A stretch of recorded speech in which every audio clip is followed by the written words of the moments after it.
No sooner are we on the road to WrestleMania, we are veering off on the Oregon Trail. What surprises await us on the way to NXT TakeOver Portland? Let's find out together. My name is Tom Campbell, and this is NXT Graded.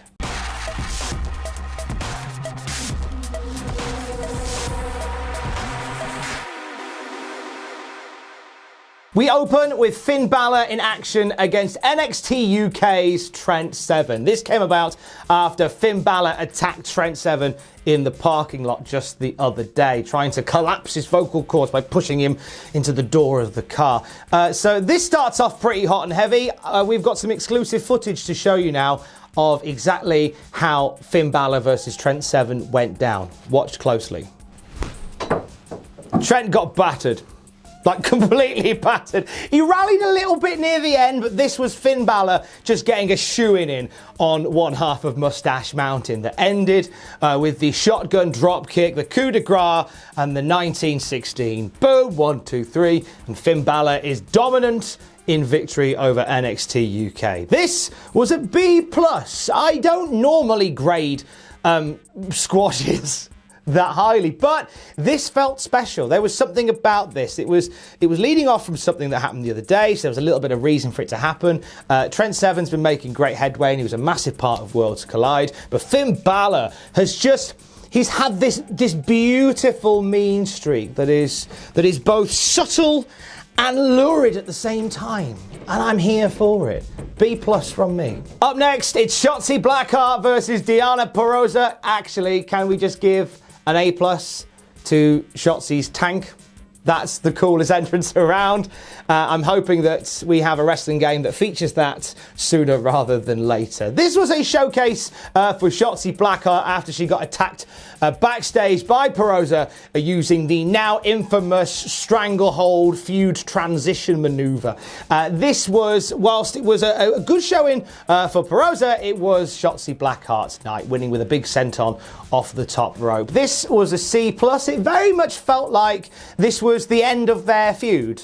Like, it was a very quick rivalry that started last week with a backstage bit and ended tonight. Obviously, they've got bigger plans for Shotzi Blackheart going forward. But it was a great showing for her. I genuinely think she's going to be somebody that's going to be the star of the women's division once she gets her motor running. Wasn't a lot to it, which is why I'm giving it a C+. But it was all right. It was fine. A+ for the tank, though.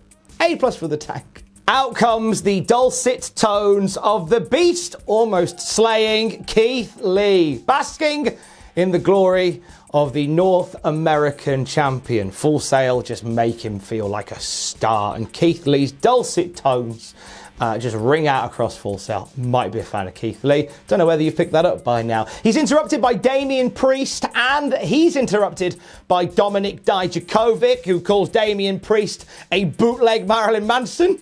These two started getting into it, and Keith Lee just made me smile. As Dominik and Priest are squaring down at each other, Keith Lee, you see in the background, basically bring to life the Homer Simpson going into a hedge gif, and just goes, well, leave it to it, guys. See you in a bit. And then the ref comes out and we have a match. Dominik Dijakovic versus Damian Priest. And these two batter each other. I like there is this whole new division in NXT of tall lads that can fly.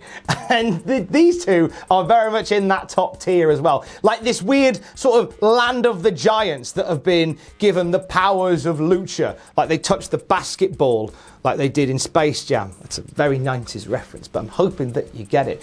This is a great back and forth with these two. They're flying here, there, and everywhere. And it ends with Damian Priest going for the reckoning, Dijakovic pushing him into the corner, hooking him up for the feast your eyes, bang, 1, 2, 3, clean as a whistle. Dijakovic has pinned Damian Priest. Now, it wasn't said specifically that this makes Dijakovic the number one contender for the North American Championship, but it's kind of assumed and presumed that that is where they are going. This whole segment for me gets an A. Really enjoyed the work of Keith on the mic as per, and Dominik and Damian Priest were matched up really well. Whether or not, I was surprised to see Priest eat a clean pin. I feel like they were making some headway with him. Seems like that Dijakovic clearly is the the guy to face Keith Lee next. Not that I'm sad about that. Like I like that Keith Lee and Dijakovic could go mano a mano with the North American Championship on the line. Just keep giving me those matches. They're brilliant. We catch up with Tommaso Ciampa, who is backstage saying that at Portland, Daddy is coming to get Goldie, but he needs to make sure. Next, we come back from break and we see the Undisputed Era just laid out completely as Tommaso Ciampa walks past them with a lead pipe. He's basically piped them all to death. And then he grabs the table, gets into the ring, and this leads to Adam Cole coming out. These two have a great back and forth on the mic that ends with Cole trying to jump Tommaso Ciampa, bangs him in the head with a microphone. Ciampa gets the one-up on him, power bombs him through this table, and picks up the contract for their match at NXT TakeOver Portland, signs it with a bit of the blood for the back of his head. So Cole bust him open with that mic, and the crowd started chanting to sign it with blood. So he put his hand on the back of his head. Lovely handprint from Ciampa. Some lovely DNA on that contract now.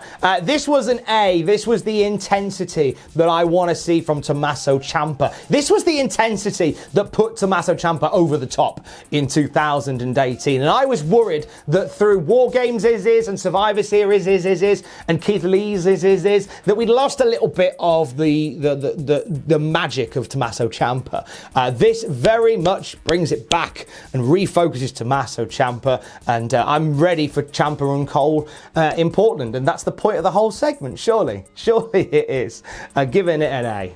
Tegan Nox versus Dakota Kai next, a blood feud that stems all the way back from War Games. As Dakota Kai made her way to the ring, she had the moment where she battered Tegan Nox's knee at War Games playing on the screen. Mind games. This was great. This was short, snappy, aggressive. They fight through the crowd. They nearly use chairs on one another, but it's a regular match, so it would have been DQ'd if they had. You see Dakota Kai attempting to use shenanigans with the knee brace to try and beat Tegan Nox, but Nox is able to outmaneuver it.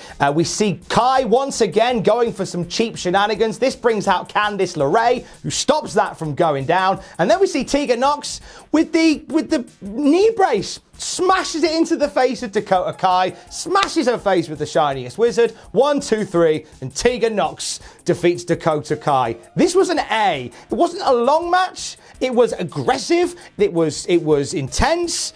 And it was a great result for Tegan Nox, so I know they've got big plans for her as well. I love when a blood feud goes down like this. And as a wrestling fan of 1,000 years that I am, maybe you are as well, you'll know how annoying it is when you have a blood feud that starts with like a headlock and a takedown. Nah, these two just decked each other. But because it wasn't a no DQ match, they had to go for it. And they nearly got disqualified on several occasions. It was great, really fun, short, snappy match that made Tegan and Dakota look great, giving it an A. The Robert Stone brand proudly presents Chelsea Green. She is in there against Kayden Carter now. Kayden's really been on the bubble for a long time. There is something magic about Kayden Carter that I'm very much here for. Certainly a future prospect. A lot of future prospects on this show tonight, which I'm very happy about. We see Kayden get some of that really wonderful, innovative offense in. We see Chelsea Green slow it down. At one point, we see Chelsea pick her up, and looks like this is going to be the end of the match. Carter grabs her into a small package. 1, 2, 3. Kayden Carter picks up her first win on NXT, and it's over Chelsea Green. A much hyped debut for Chelsea Green that didn't go the way it was meant to go. And Chelsea and Robert Stone are foaming in the ring as Carter leaves with her arm raised high. This was a B-. There was the stuff they did I thought was really fun. I like the back and forth with these two. They gelled quite well together. And I was genuinely caught off guard by the loss for Chelsea Green. I assumed this was just going to be Chelsea going over. Here I am a dominant person now on the roster. Here we go. It didn't happen. Picked up a loss in her first match. Very intrigued where this is going to go down. And we come to our main event of the evening. It is the finals of the Dusty Road Tag Team Classic. The Broserweights versus the Grizzled Young Veterans. This was as ridiculous as we hoped it would be. Just full of big power spots. Very early in the match, in the grand scheme of things, we see a tombstone on the outside assisted by a pescado. My only issue with that was Pete Dunne was pretty much back up within like a minute.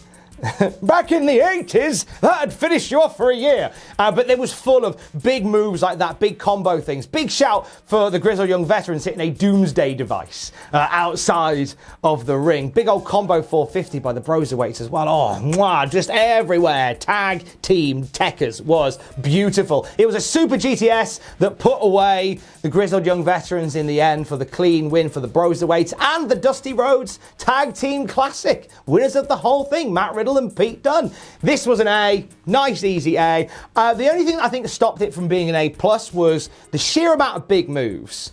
I feel like you could have put a bit of pace between them, I think. I'd love to know if I'm wrong. Let me know in the comments. From when I watched it, I thought you could have put a bit of distance between some of them, but it was still a really exciting match to watch. I really enjoyed watching this one. Grizzled Young Veterans. Oh gosh, they are the gold standard on NXT UK. They're actually going to be bigger stars than that. I genuinely believe they'll be on the main NXT roster by the end of the year. They're just a great tag team that are really easy to hate, and you can't help but respect them at the same time. Big fan of them. Broserweights then go on now to Portland, where they're going to face the Undisputed Era for the Tag Team Championships. That should be a belter as well. Bring that on. NXT this week for me gets an A. Nice show. Really enjoyed it. Some great little future prospects dropped in there as well. It felt a bit new era in some cases. Like, it was to see a few new faces coming through, like the win for Carter. Shotzi Blackheart looked strong on this one tonight. The Broserweights heading on to TakeOver Portland for a very fresh match. It felt like the beginning of the Keith Lee era, which I am here for. And of course, the Ciampa Cole stuff. They've really lit a fire under those guys again. So I'm going to give it a solid A for this week's NXT. The NXT UK involvement continues next week. Jordan Devlin is going to be on with the NXT Cruiserweight Championship. I, for one, am very excited to see that. If we can get Jordan Devlin, the Grizzled Young Veterans, and Primate and Wild Boar the Hunt on the same episode of NXT from Off of America, you're going to make me a very, very happy boy next week. That's if you're watching Daddy Trips, can you make that happen? That'd just be a nice birthday present for me. Thank you. Love you, bye. Hey, thanks for watching. Don't forget to leave a comment in the comment section down below. You can support us on Patreon by going to patreon.com/Cultaholic. Lastly, don't forget to hit subscribe and join us.